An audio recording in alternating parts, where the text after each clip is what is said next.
Hare Rama, Rama Rama, Hare Hare. Hare Krishna, Krishna Krishna, Hare Hare. Hare Rama, Rama Rama, Hare Hare. Hare Krishna, Krishna Krishna, Hare Hare. Hare Rama, Rama Rama, Hare Hare. Hare Krishna, Krishna Krishna, Hare Hare. Hare Rama, Rama Rama, Hare Hare. Hare Krishna, Krishna Krishna, Hare Hare. Hare Rama, Rama Rama, Hare Hare. Hare Krishna, Krishna Krishna, Hare Hare.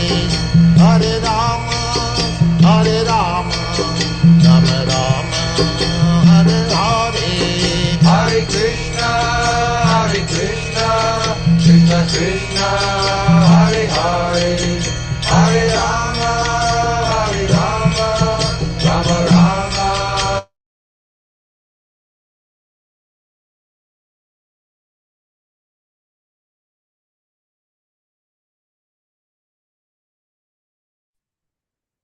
Hare Krishna to all the devotees. Hare Krishna. So welcoming you all for today's Bhagavatam session. So today we have His Grace Ashok Gaur Prabhu here. So Prabhu, thank you so much for joining. Welcoming you to this Nityam Bhagavata Seva as a speaker. So now kindly request you to go ahead and then share the nectar with all of us. Thank you so much. Prabhu. Yeah, Hare thank you. Hare Krishna. Om Jnanatimirandasya Jnananjana-shalakaya Chakshurunmilitam Yena Tasmai Shri Gurave Namaha. Shri Chaitanya Manobhishtam Sthapitam Yena Bhutale Swayam Rupa Kada Mahyam Dadati Swapadantikam Vandeham Shri Guru Shri Yuta Padakamalam Shri Gurun Vaishnavamscha Shri Rupam Sagrajatam Sahagana Raghunathanvitam Tam Sajivam साद्वैतम सावधूतम परिजना सहितम Krishna Chaitanya देवम श्री राधा कृष्ण पादान सहगण ललिता श्री विशाखान्वितांश्च नमामि विष्णु पादाय कृष्ण प्रेष्ठाय भूतले श्रीमते भक्ति वेदांत स्वामिनिति नामिने नमस्ते सारस्वते देवे गौरवाणी प्रचारिणे निर्विशेष शून्यवादी पाश्चात्य देशतारिणे हे कृष्णा करुणा सिंधो दीनबंधो जगतपते गोपेश गोपिका कांता राधा कांता नमोस्तुते तप्त कांचन गौरांगी राधे वृंदावनेश्वरी वृषभानुसुते देवी प्रणमामि हरिप्रिये वाञ्छा कल्पतरुभ्यश्च कृपा सिन्धुभ्य एव च पतितानां पावनेभ्यो वैष्णवेभ्यो नमो नमः। जय श्री कृष्ण चैतन्य प्रभु नित्यानंद श्री अद्वैत गदाधर शिवासदि गौर भक्त वृंदा। हरे कृष्णा कृष्ण कृष्ण हरे हरे हरे राम राम राम हरे हरे। मूकं करोति वाचालं पंगुं लंघयते गिरिं यत्कृपातमहं वन्दे श्रीगुरुं दीनतारिणं परमानन्दमाधवं श्रीचैतन्येश्वरम्। ॐ नमो भगवते वासुदेवाय। ॐ नमो भगवते वासुदेवाय। ॐ नमो भगवते वासुदेवाय। नारायणं नमस्कृत्य नरं चैव नरोत्तमं देवीं सरस्वतीं व्यासं ततो जयमुदीरयेत्। नष्टप्रायेषु अभद्रेषु नित्यं भागवत सेवया भगवती उत्तमश्लोके भक्तिर्भवति नैष्टिकी। कृष्णाय वासुदेवाय देवकी नंदनाय च नन्दगोपकुमाराय गोविन्दाय नमो नमः। नाम श्रेष्ठं मनुमपि सचिपुत्रमत्र स्वरूपं रूपं तस्याग्रजं मुरुपुरीं माधुरीं गोष्ठवतीं राधाकुण्डं गिरिवरं राधिका माधवाशां प्राप्तो यस्य प्रतितकृपया श्रीगुरुं तं नतोऽस्मि। So we are reading from Canto 5, Chapter 10, Text 20, in a discussion between Jada Bharata and Maharaj Rahugana.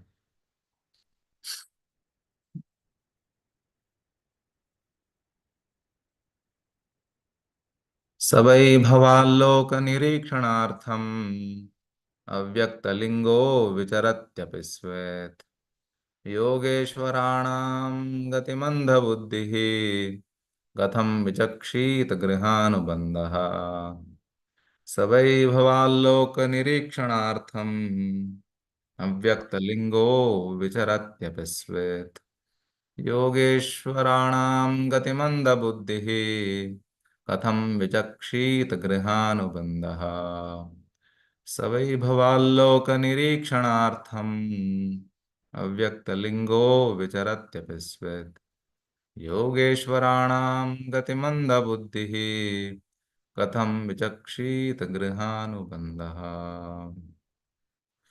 Translation and purport by Srila Prabhupada.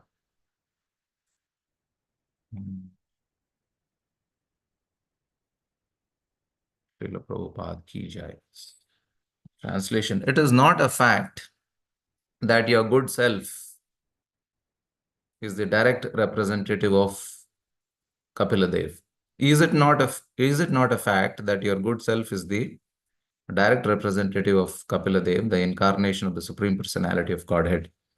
To examine people and see who is actually a human being and who is not, you have presented yourself to be a deaf and dumb person. Are you not moving this way upon the surface of the world? I am very attached to family life and worldly activities, and I am blind to spiritual knowledge. Nonetheless, I am now present before you, and I am seeking enlightenment from you. How can I advance in spiritual life? Purport. Although Maharaj Rahugana was playing the part of a king, he had been informed by Jadabharata that he was not a king, nor was Jadabharata deaf and dumb. Such designations were simply coverings of the spirit soul. Everyone must come to this knowledge. As confirmed in the Bhagavad Gita 2:13, Dehinosmin yatha dehe. Everyone is encased within the body. Since the body is never identical with the soul, the bodily activities are simply illusory. In the association of such a sadhu as Jadabharata, Maharaj Rahugana came to the awareness that his activities as a royal authority were simply illusory phenomena. He therefore agreed to receive knowledge from Jadabharata, and that was the beginning of his perfection. Tad vijnanartham sagurumevabhigachet. A person like Maharaj Rahugana, who was very inquisitive to know the value of life and the spiritual science, must approach a personality like Jadabharata. Tasmad gurum prapadyeda jignasu shreya uttamam.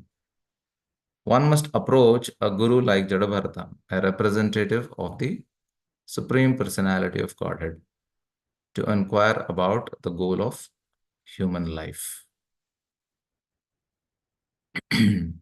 Seek the blessings of all the Vaishnavas assembled here. So in this chapter, we see the discussion between Jada Bharata, who was King Bharata earlier, and Rahugana. So very interestingly, he is saying that, are you not the representative of, Bhagwan Kapila? So he refers, he says, Savai Bhavan, Savai Bhavan means, aren't you that person? So who is that? Sa. Sa is the person who was mentioned in the previous verse. So in the previous verse also he says, Sakshat Harim Jnana Kalavatirnam. So he says, Aham cha yogeshwaram atma tattvam vidam muninam paramam gurum vai prashtham pravritta kimiharanam tat sakshat harim jnana kalavatirnam. Are you not that Sakshat Hari, the Supreme Lord Hari, the Jnana Kala Avatirna? Aren't you the incarnation, the Kala Amsha, the Kala Avatara of Jnana? That is, he's referring to Bhagavan Kapila. And also in the previous, one of the previous verses, the verse number 16 also, he hints about Bhagavan Kapila again. He says, Kshemaya nasched asinot shuklaha.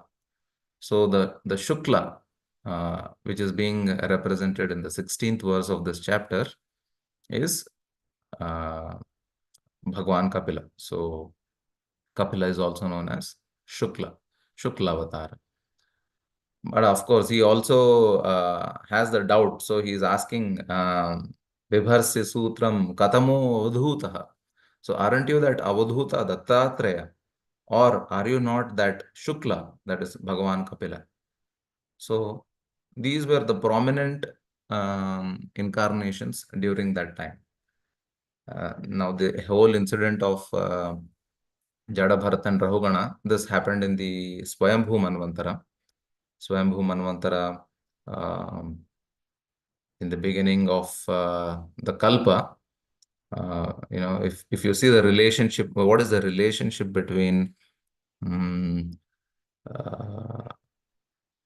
Bhagwan Kapila and Jada Bharata? If you see, you'll see that, they're very close to each other. From Brahma, Swayambhu Manu comes, and from Swayambhu Manu, it is Kardama, who is the son of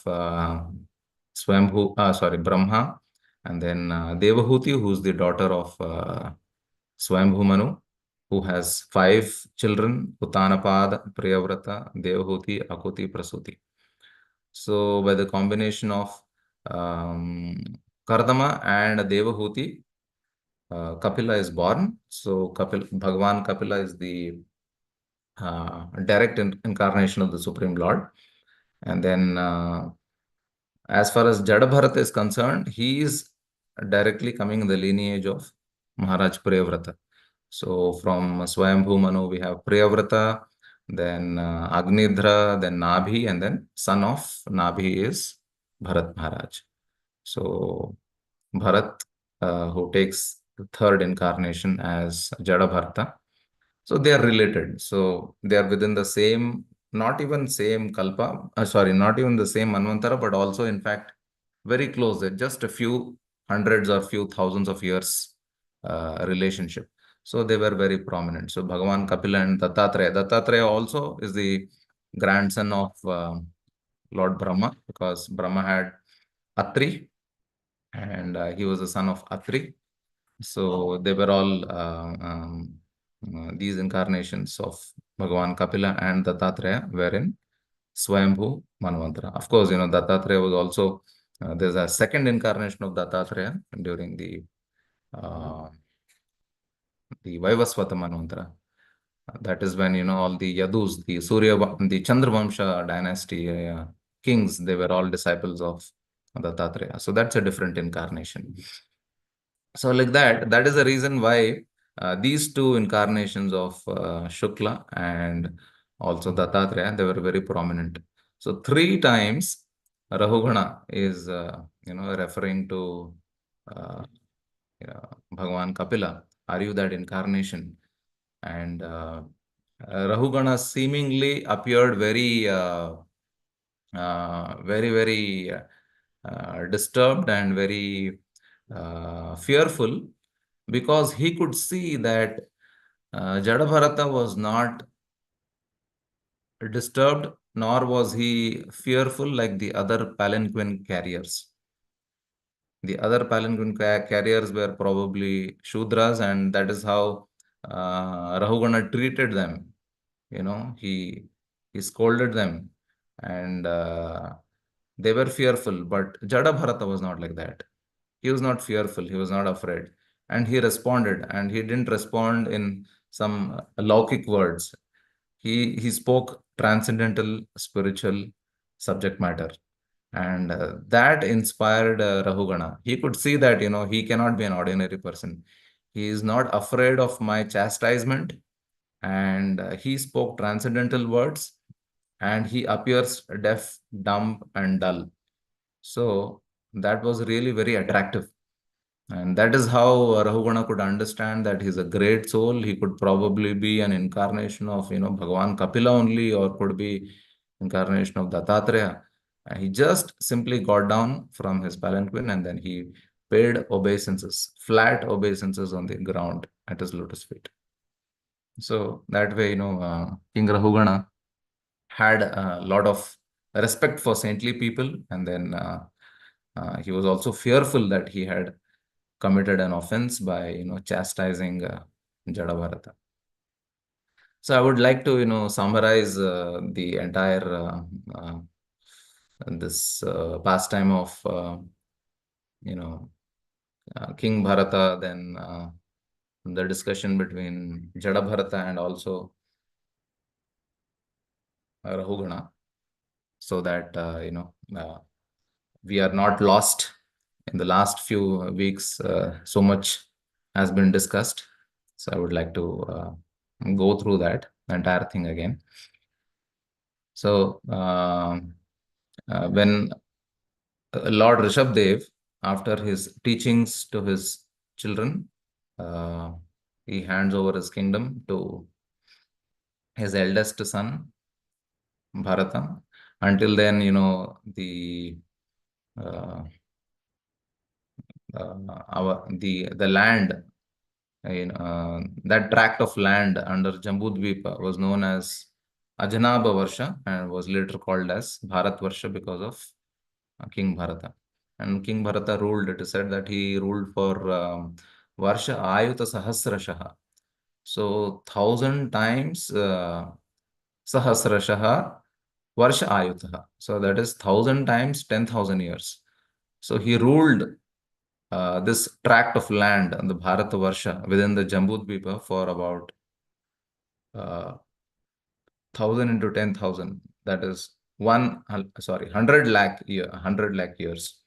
So King Bharata ruled over for 100 lakh years. 100 lakh years actually translates into, if you see 23 lakhs is one Chatur Yuga. So 100 lakh is approximately 2.5 Chatur Yugas.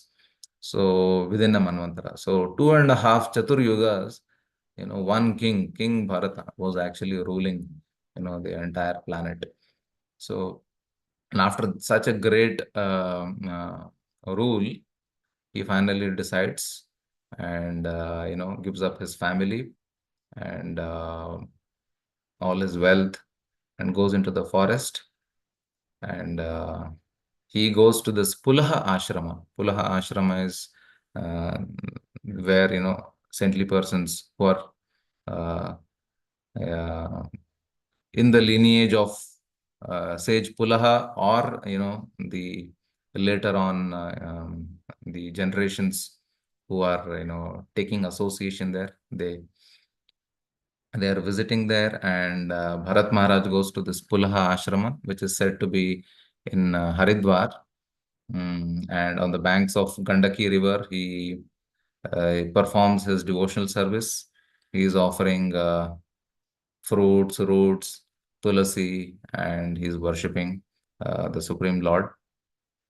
So and it is also said that he developed Ashta Sattvic Vikar. He manifested like crying, then Pulakashru, Kampa, Shveda, all of that, Ashta Sattvic Vikar, manifestation of the love of Godhead.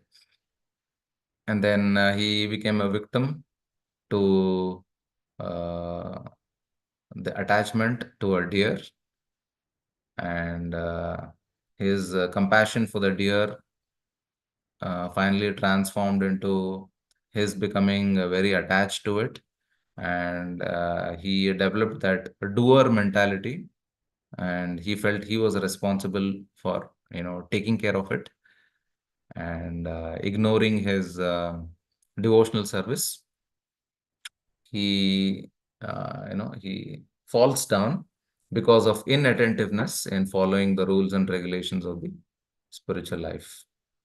So the fact that Bharat Maharaj, he was getting up at intervals during the process of his devotional service, he was getting up at intervals to look, where the deer is. Is it around me? Or with one eye, he would just open and see if the deer is around or not. It was simply a sign that he had actually fallen down from the spiritual platform. So uh, it was a clear sign of fall down from the spiritual platform, and that is because of inattentiveness. So this over the course of time, the deer separated from Bharata, and King Bharata became very mad. He was day and night he was thinking about where the deer is. Maybe probably I did not take care of it very well, so it has gone away. And he was crying. He was calling it as my son. Oh my dear son, where are you? So he became so attached, so mad that he was unable to live without it. So he became disturbed and he was searching out for it. So that was the situation. So by the will of providence, uh, things come together, people come together, and they go away also. So Bharata was not ready to accept the fact that things are temporary, and he became very attached. Now Srila Prabhupada mentions that yatha prayanti sanyanti sroto vegena baluka samyajante vyujjante tatha kalena dehina. So yatha prayanti sanyanti sroto vegena, that is by the force of the waves of the water. Prayanti sanyanti baluka. Baluka is nothing but the sand particles. Just like the sand particles come together or they are dispersed by the flow, by the wave of the waters of a river, in the same way, sanyujyante vyujyante tatha kalena dehinam. Those who are embodied souls, dehina, they come together in a family or in a group or a community, and then they again disperse. They all go away according to their own karmas. They come together, and according to their own karmas, they disperse and they go to different destinations. So this is all um, taken care by the force of time, by the vega of time. Kalena dehina. So Kala is again represented by the Supreme Personality of Godhead. So, but Bharata was not very much, he was so attached that he was not in a position to accept that he had separated himself from the deer, and because of this intense attachment, at the time of death, he was thinking about the deer instead of the Supreme Personality of Godhead, for whom he was crying day and night, and developing sattvic vikar. Now, because of the remembrance of the deer, he gets the body of a deer. But in the body of the deer also, he was able to remember his past by the mercy of the Supreme Lord. And due to the dint of his rigid devotional service that he performed, he was able to remember. Not only remember, but he was also constantly repenting. He was very, very disturbed that, he committed a mistake, and he was constantly repenting. It is said, atapyamana hridaye vasitam namami. Those who have atapyamana hridaya, that is, those who have a repentant heart, who accept the mistakes that they have committed in the past, of whether it is sin or offense or whatever. Vasitam namami. The Lord will reside in their hearts, and the Lord will show them the direction. But The qualification is we'll have to repent and accept our mistakes. So long we do not repent and accept, then there's no question of advancement, no question of direction. So Bharat Maharaj, in this body of a deer, he was like that. He was constantly repenting. His life of a deer was meant only for the sake of repentance. So he was meditating on the past, how he was practicing devotional service, and then how foolishly, because of inattention and because of uh, Ishvara Buddhi, because of, I am the maintainer and I am the caretaker, he fell into this trap of attachment, and then he completely gave up his devotional service altogether and forgot and was not able to remember at the time of his death. So that way, he was repenting. In one of the purports here in Srila, in 5.8.29, in the purport, Srila Prabhupada makes a statement. He says, if we misuse our position and think that we are fully engaged in devotional service and can do whatever we like, we have to suffer like Bharat Maharaj and be condemned to accept the type of body that impairs our devotional service. So it's very clear. Srila Prabhupada is saying that if we are thinking that we are in devotional service and we can do whatever and whenever we want, I can go break regulative principles, or engage in sense enjoyment or some material desires, or maybe control somebody or chastise somebody. I can do whatever I want. Then we'll have to accept a body that impairs our devotional service. We will be forced, just like Bharat Maharaj will have to suffer. This is the statement Srila Prabhupada mentions. So devotional service has to be rendered very carefully. And Bharat Maharaj epitomizes the mistake of course, he's a supreme, he's a pure devotee, but through Bharat Maharaj, the Supreme Lord is actually epitomizing the mistake of inattention in devotional service.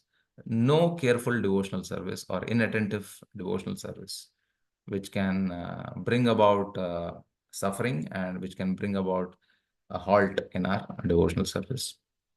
So in this body of a deer, he made sure that, he was lamenting and he was repenting, and he was very, very determined that, if given an opportunity again, my Lord, I will make sure that, I will never be that inattentive, and I will, dedicate my life, uh, nothing except for you. So that is the way, he was lamenting. So it is said, Kalakshepo na kartavyo kshinam ayu kshane kshane yamasya karuna nasti kartavyam harikirtanam. So Kalakshepo na kartavyo. One should not waste even a moment. Why? Because kshinam ayu kshane kshane. At every moment, our lifespan is reducing. It is being taken away. Kshinam ayu. Yamasya karuna nasti. Yamaraj has no mercy, He's not going to see that, you know, you had so many other duties and you were so busy, so you couldn't get time. So let me have some concession. No. Yamasya karuna nasti. Kartavyam hari kirtanat. In all situations, in all circumstances, whether good or bad, one should be engaged in devotional service. So Bharat Maharaj was, whole life he was engaged in devotional service. And the last few days of his life, he became attached to a deer. You can imagine, 99% of your life you give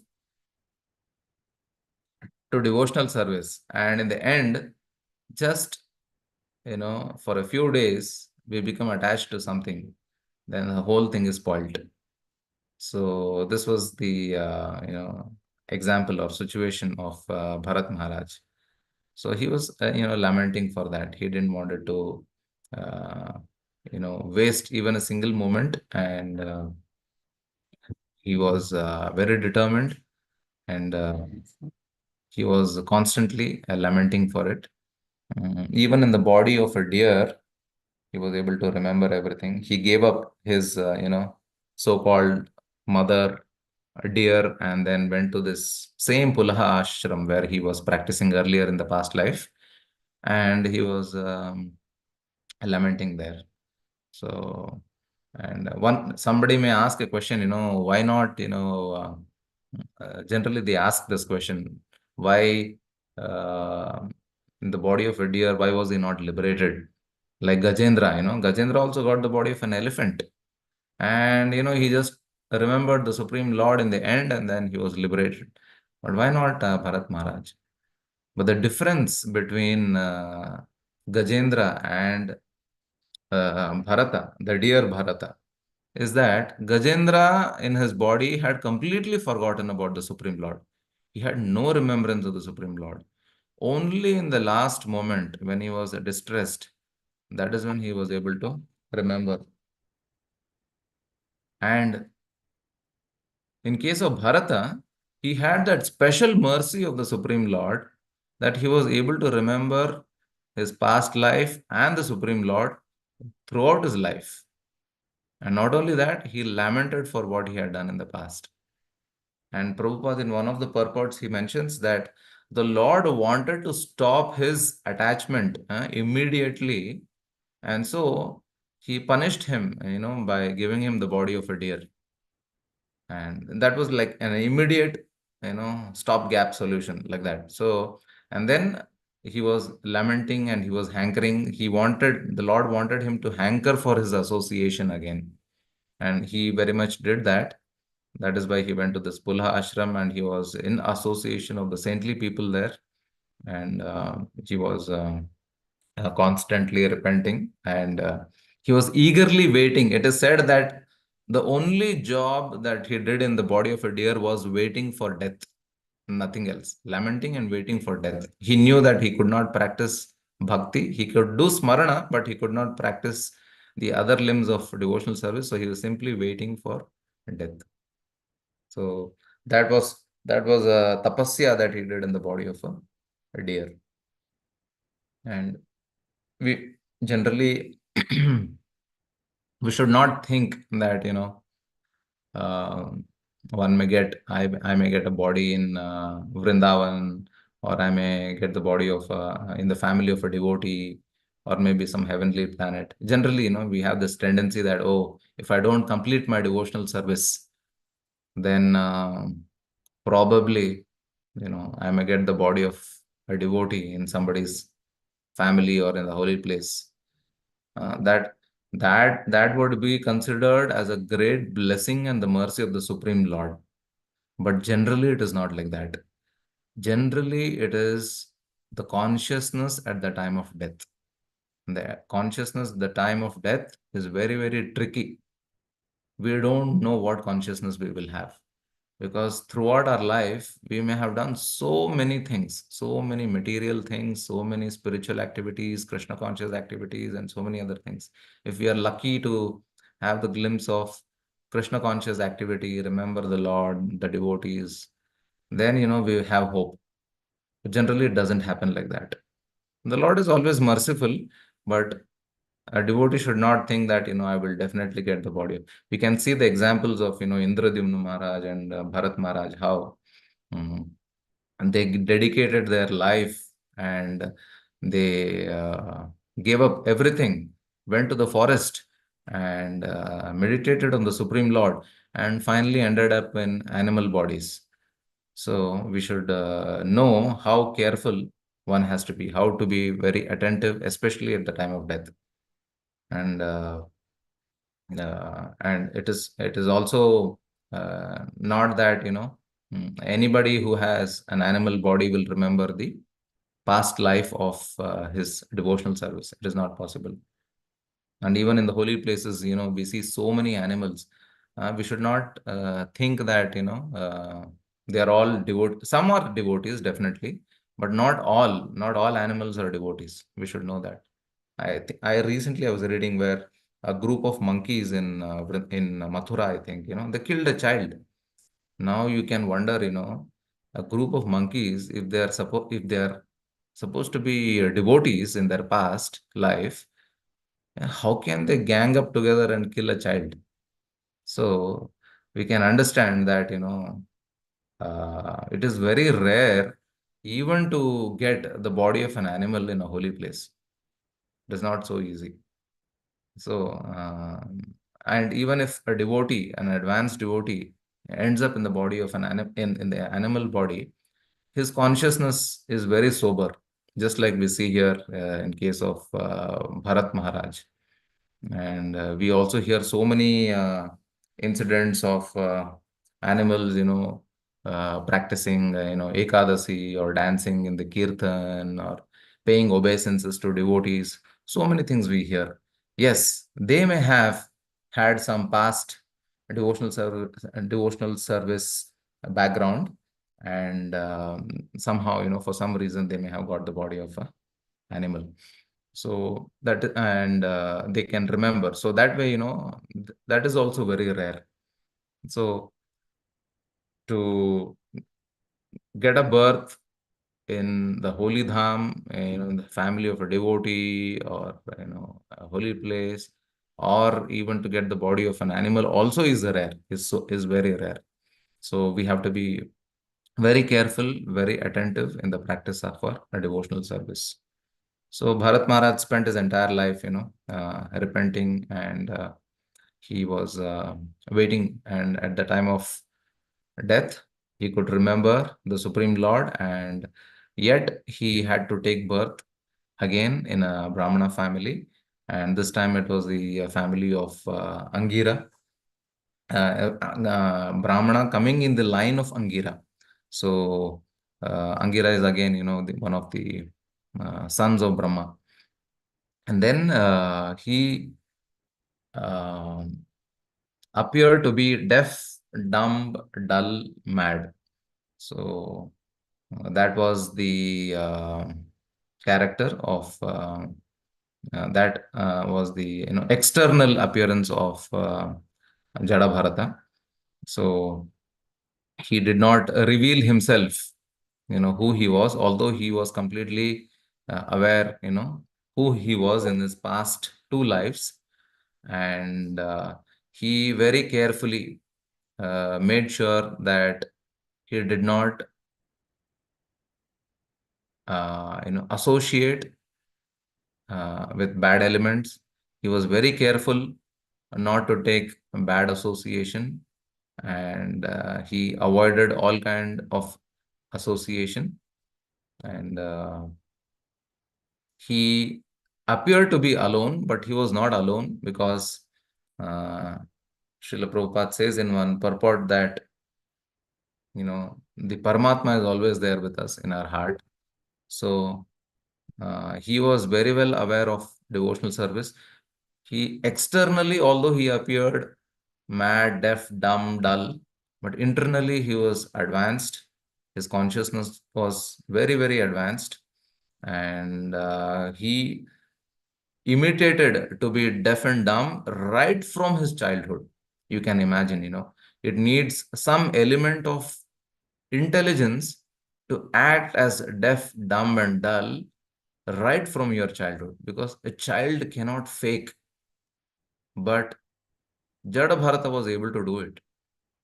That means he was very, very, very careful that he didn't wanted to expose himself. He didn't wanted to expose himself to any bad association.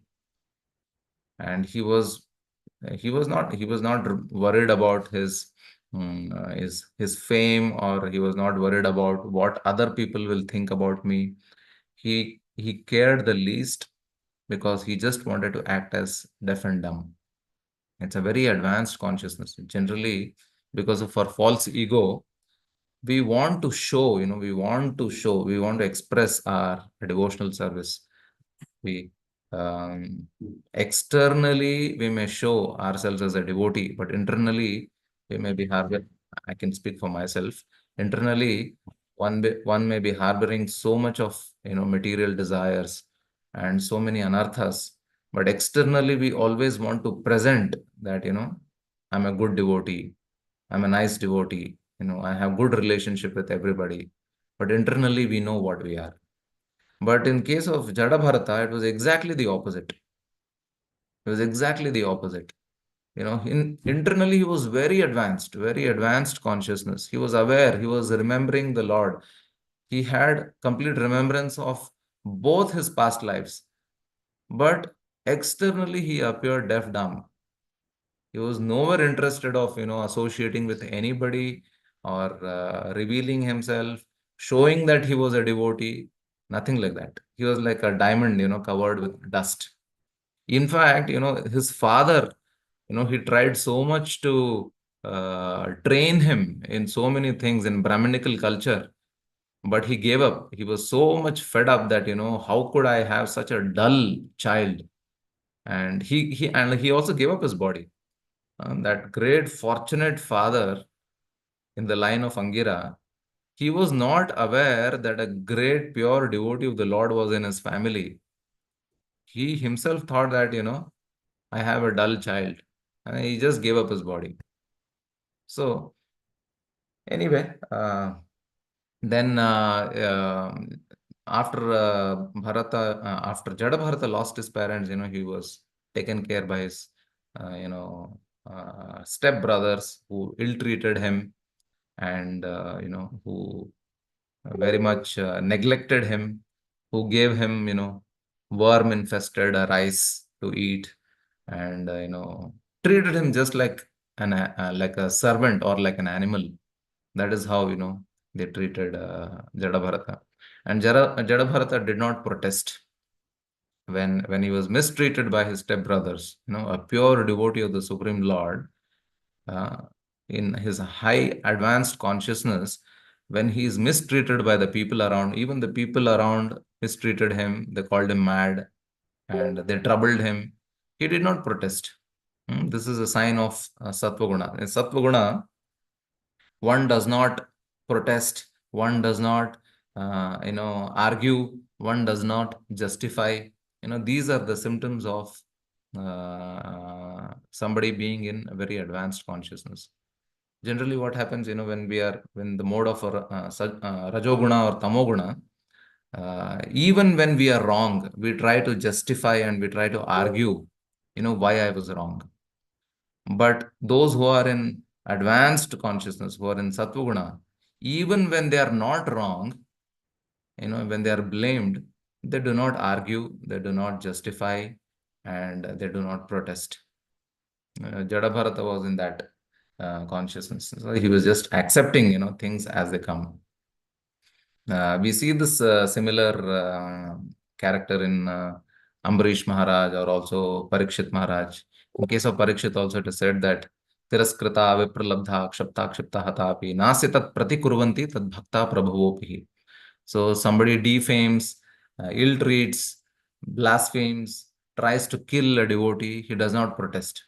Tad bhakta prabhavopihi. Although he has all capability and power to, counter curse, but he does not take any revenge because there's no such word called as a revenge in his dictionary. So in the same way, Jada Bharata, he just did not protest at all. The interesting fact is when he was taken away by the dacoits and they were about to, sacrifice him, he was least disturbed. There was no reaction. And not only that, when Kali came and when she slaughtered all these fellows and drank their blood and then she protected Jadabharata, he still had no reaction. He was not like, oh, Mother Kali, you have come to protect me, pay obeisance. No, he didn't do that. He had no reaction, whoever came, whatever that. He was so submissive that, what was happening to him, he didn't care. And he was actually uh, accepting it as, the wish of the Supreme Lord. I was tricked by Maya when I was attached to a deer. I don't want to be tricked now, no matter what. If they want to slaughter me, let them slaughter me. I'm not going to protest. I'm not going to become attached to my body and protect it. Or, Kali protected, and he didn't think that, oh, demigod, this great demigoddess has protected me, let me pay my obeisances or let me surrender to her. No, he was not, he was non-reactive. He was completely, in that advanced consciousness where he had no reaction. He just accepted things as they came. Even when Rahugana he when he was passing through, and when they found Jadabharata sitting there, they forced him to carry the palanquin. And he did not argue. He did not say, I am not fit for this or anything like that. He simply accepted. It is said that in one of the verses, I think it is mentioned that he accepted it as his prarabdha karma to purify his past sins. So that is why he was carrying the palanquin. So such a advanced devotee, he didn't protest, saying that, why am I put in this kind of a situation? Why I have to carry a palanquin? He didn't think like that. He thought that, this has been ordained by the Supreme Lord. Now they are asking me to carry it, so I should carry it. Probably this is part of my karma to purify my existence, to purify my past sins. And he was carrying that palanquin. So that was his consciousness. He did not protest, he did not argue, he did not, give justification. And at the same time, he was also very careful, very, very careful that he was not stamping on the ants. And he was, the palanquin was moving in a very erratic manner. That is when, Rahugana becomes disturbed. Somebody was telling that the dacoits were in ignorance and his stepbrothers were in passion, and Rahugana was in the mode of goodness. But no, in this particular, in the 10th chapter, it is very clearly mentioned that King Rahugana was in the mode of passion, because somebody who is in the mode of passion only can speak sarcastic words, chastise others, express anger. So he was completely in the mode of passion. But he had a tinge of sattva because he was attempting to go to this Kapila ashrama. So he had some tinge of sattva, but predominantly he was in the mode of passion. So that is why he was criticizing and saying, "Oh, you're so fatigued. You've been carrying the palanquin for a very, very long time, for a long distance, or you're very old and tired. I feel very bad for you. You're not very firm. Your body is not very strong and stout." So that way, very sarcastically, he was criticizing Jada Bharata, thinking him as another Shudra. So, the king has all the rights to chastise his, order carriers. But in spite of the chastisement from a king, Jada Bharata did not change the way he was carrying. He continued to make sure that, he didn't, stamp on the living entities, and then he was very erratically carrying it. The second time, the king became angry, and he got down, and, he said that, how dare you disobey me? I will punish you. So he was there in that Nara Devabhimana. It is said that, he had that Abhimana of being a king. So he threatened him that, I will punish him. But those words also did not create any fear in Jadabharata. Jadabharata was least bothered, whether he's going to be punished by a king or whoever. He had gone through so much that he knows, he was beyond this bodily concept of life, that he was not disturbed. So Jadabharata replies, yeah, all your words are very true, but unfortunately, I am not the body, I am the soul. So I am not strong and stout because I am not the body, I am the soul, And he spoke about the positions, you may be a king now and I'm your servant, but our positions can reverse. Then I may become your master and you'll be my servant. So like that, he speaks a very, very knowledgeable words. And Rahugana realizes that, he did a mistake, and he becomes very fearful, and he says, Naham Vishanke Suraraj Vajran Natrayaksha Shula Nayamasya Pashat Nagnarka Soma Nilavitta Pastrat Shanke Brisham Brahma Kulavamanat. So Naham Vishanke Suraraja Vajran, Suraraja, Indra's Vajra, I am not afraid of that. Natrayaksha Shula, nor by the Trishul of Lord Shiva. Yamasya Pashat, not by the Pasha of Yamaraj. Then na Soma, Anila, what is it? Agna, nor by the fire or by Agni, or by Soma, and all other demigods. I'm not afraid of anybody, but I'm afraid of Brahma Kula Avamanat. So I'm very much afraid of, offending the Brahmakula, the advanced Vaishnava Brahmanas like you. So he's a very knowledgeable person. Although Rahugana acted on the platform of false ego, he chastised, but he was very quick in realizing his mistake and knowing the grave offense that he had committed.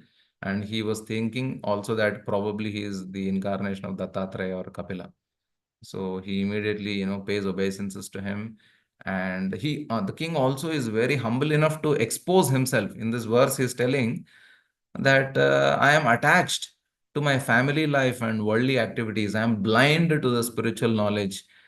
I am now present before you. Please, kindly enlighten me. Tell me, how can I advance in spiritual life? So the king was seeking shelter. Tasmad Gurum Prapadyeta Jigyasu Shreyottamam. So he was seeking the shelter. He was destined to go to Kapila Ashrama, but because of his eagerness to inquire, Athato Brahma Jigyasa, the spiritual master himself came in front of him. So that way, he was able to meet his guru right in front of him in the form of Jada Bharata. And this chapter, actually, there are very beautiful questions asked by King Rahugana. So in the previous verse, in this verse, and then in the next two verses, King Rahugana is asking a few questions. He asks in the previous verse, 19th verse, he is asking, what is the most secure shelter in this world? That was the question he asked. And in this verse, is asking, how can I advance in spiritual life? Then in the next verse, he is asking, although the soul is different from the body, still the soul suffers the pains and pleasures of the body. So whatever you have spoken is a little contradictory. I'm not able to understand. Please explain.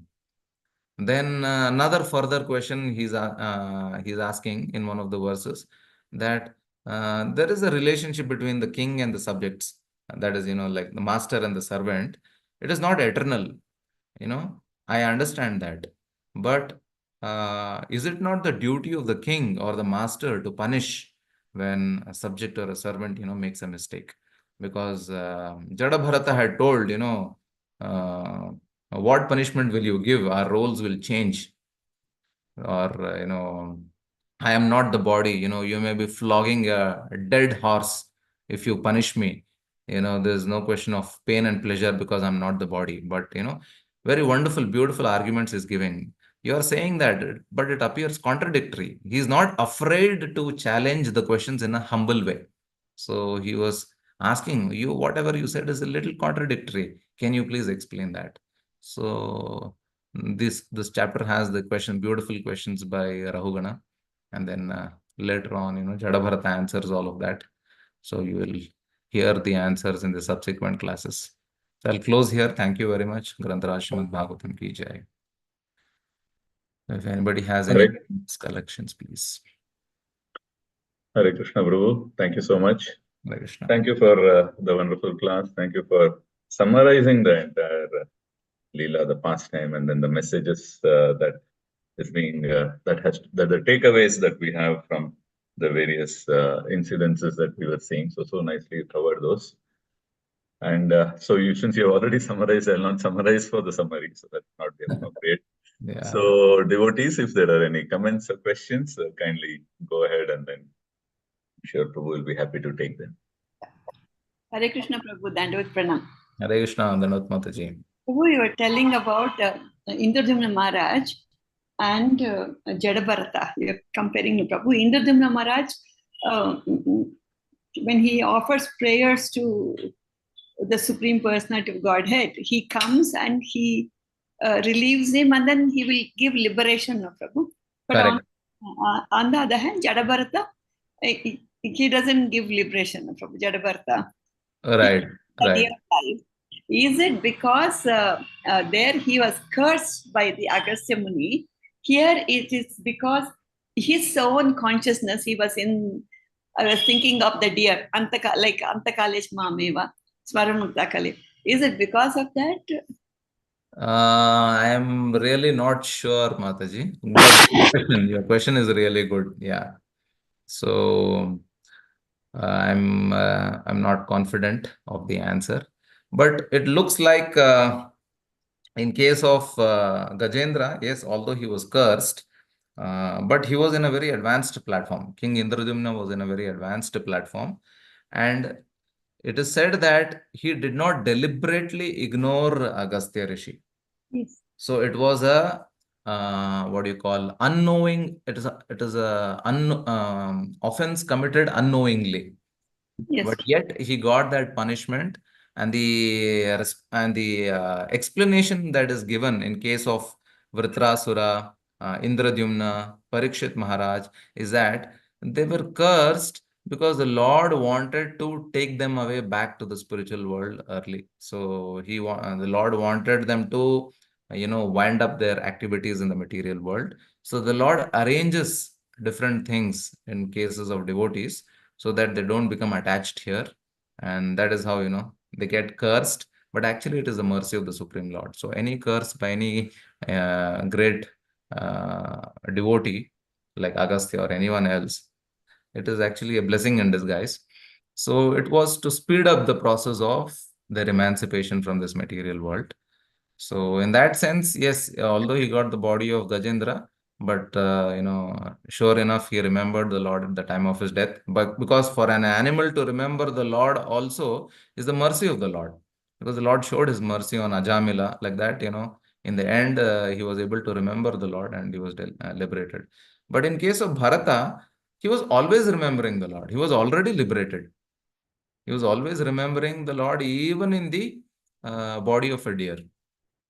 So now why he didn't get liberated? Probably, this whole episode of Jada Bharata had to happen, and then we get the learning, the teaching of two important lessons that we learn, by the mercy of the Lord. The Lord is actually teaching us two important lessons from King Bharata and Jada Bharata. One is from the life of King Bharata, we learn how inattentive chanting is actual cause of fall down. In this purport, very beautiful purport, Prabhupada mentions in chapter 7 of this canto, Prabhupada mentions the fact that Bharat Maharaj had to get up at intervals to look for the deer was simply a sign that he had fallen down from the spiritual platform. To simply get up at intervals while chanting, to see the phone, to see WhatsApp, to see laptop, to talk to people in between, or to attend phone call is a sign of fall down. We should never think we are practicing devotional service. No, it is a sign of fall down. It's clearly mentioned. So it is inattentive devotional service. The second lesson we learn from Jada Bharata is that he was very, very careful to avoid bad association. And he was very, very careful to avoid honor, prestige, fame, etc. by becoming deaf, dumb, dull, mad. So we don't need to be a great, kirtan singer or Bhagavatam speaker or a great position in the great temple. No, if you are deaf, dumb, dull, also one can easily advance, and one can simply skyrocket himself in spiritual life rather than being affected by positions, distinctions. So these two lessons, we would have not learned this lesson had the dear Bharata had gone back to the spiritual world. Probably, to teach us a lesson, the Lord, had him stay back and show his wonderful transcendental qualities for us to learn. That's what I can guess. I can speculate. I Yes. hope. Okay. You are telling, like all those who are cursed, they got liberated. Like as you said, Putrasura, even these Parikshit. this sons of Kuvera, all of them are cursed. They got liberated. But Right. that's why I was just thank you for the wonderful class. Dandavat Pranam. Hare Krishna. Hare Krishna. Okay, so devotees, any other questions or comment anybody has? Otherwise, we can conclude today's session, Prabhu. Is that okay? We can Sure. conclude with Vaishnav pranams. Vancha kalpatrubhyascha kripa Sindhubhya sindhubhya eva cha patitanam pavanebhyo vaishnavebhyo Anandakoti Vaishnava Vrinda ki jai, Shri Prabhupada ki jai. Jai. Srimad Bhagavatam ki jai. So thank you, Prabhu. Thank you once again. Thank Thank you, devotees, for joining. So I'll end the session for everyone now. Yeah. And we will all meet up again tomorrow.